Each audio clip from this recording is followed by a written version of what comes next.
Patut berbangga, di tengah gempuran ekonomi global, anggaran pendapatan dan belanja negara atau APBN masih surplus 153,5 triliun rupiah atau 0,72% dari produk domestik bruto hingga akhir Juli 2023. Menurut Menteri Keuangan Sri Mulyani, surplus APBN per Juli 2023 ini bersumber dari pendapatan negara yang tembus 1.614,8 triliun rupiah.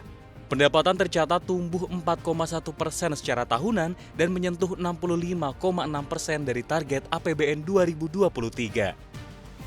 Sementara itu dari sisi belanja negara, angkanya ikut tumbuh 1,2% secara tahunan menjadi 1.461,2 triliun rupiah. Dengan kinerja APBN yang surplus, Sri Mulyani menambahkan keseimbangan primer juga mengalami surplus 394,5 triliun rupiah yang tumbuh 24,6% secara tahunan.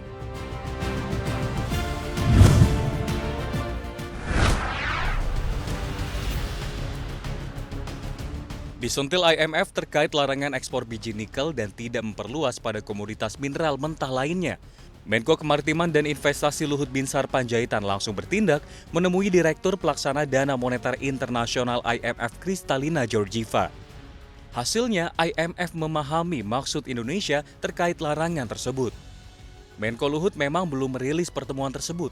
Namun dalam akun resmi Twitternya, Kristalina Georgieva mengatakan bahwa pertemuannya dengan Menko Luhut di Amerika Serikat membahas tentang kebijakan di Indonesia yang bisa memberikan peningkatan ekonomi dan peningkatan standar hidup di Indonesia.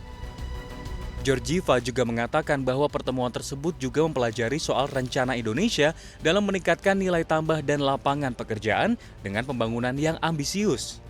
Sebelumnya IMF meminta agar program hilirisasi di Indonesia dikaji ulang, terutama dari sisi analisa biaya dan manfaat.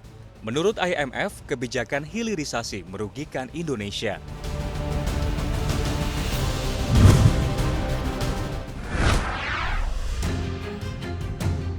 Media asing kembali menyorot Indonesia. Kali ini soal Jakarta yang disebut sebagai kota paling beracun.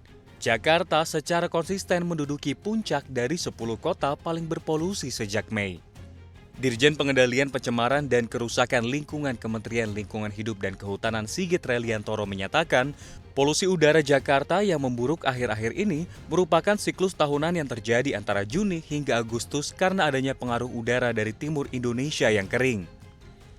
Sigit juga menambahkan pencemaran udara disebabkan aktivitas ekonomi yang menggunakan bahan bakar, baik dari masyarakat ataupun industri.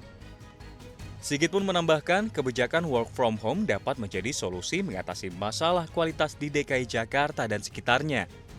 Kendati demikian, dia menyerahkan keputusan tersebut kepada masing-masing perusahaan. Tak sekedar work from home, KLHK juga turut merekomendasikan penggunaan kendaraan listrik standar emisi Euro 4 dan bus listrik untuk transportasi umum, uji emisi kendaraan dan turut menggalakkan masyarakat menggunakan angkutan massal.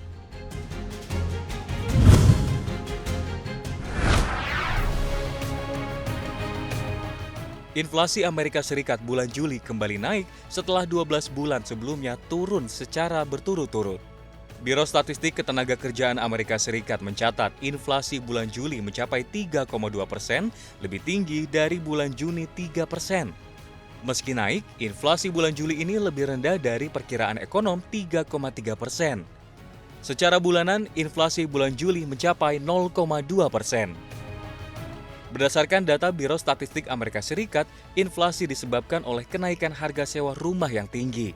Sedangkan biaya barang seperti kendaraan dan furnitur justru turun. Harga sewa rumah di negeri Paman Sam tercatat naik 0,2% setiap bulannya dan menyumbang 90% dari inflasi Juli.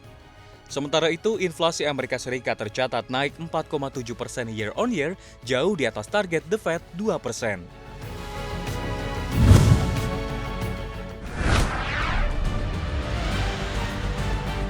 Inggris mencatatkan pertumbuhan ekonomi 0,2% secara kuartalan pada kuartal kedua tahun ini, naik dari ekspansi 0,1% pada kuartal sebelumnya.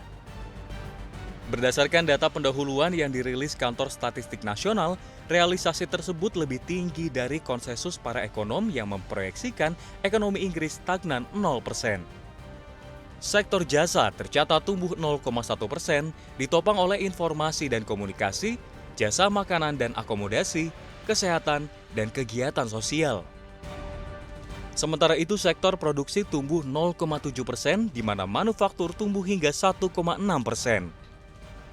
Sementara itu, secara tahunan pertumbuhan ekonomi Inggris pada kuartal 2 2023 tercatat 0,4%, naik dari realisasi pada kuartal sebelumnya 0,2%.